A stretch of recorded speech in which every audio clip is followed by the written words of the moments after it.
how do you stay accountable to your goals, right? You're working in the KW commercial side of this, KW of the industry, real estate industry as a whole.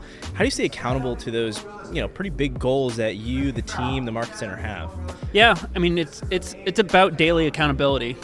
Every single day, meeting with our team, going through what our one big thing, our second rock every single day. What are the things that are going to move our deals forward?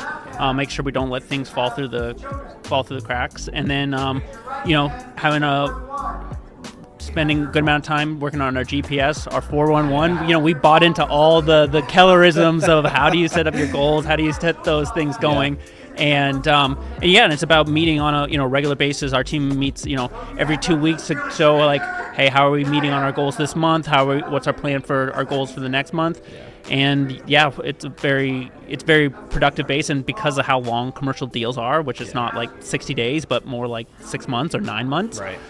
You need to make sure you got your pipeline full, and you're not looking at like, hey, I make a few changes and I can get back on track. It's like you gotta be like, hey, I want to have a good 2026. Like I need to have things lined up here in Q1 in order to make sure that the revenue is going to be coming in, and you're going to be meeting your sales goals.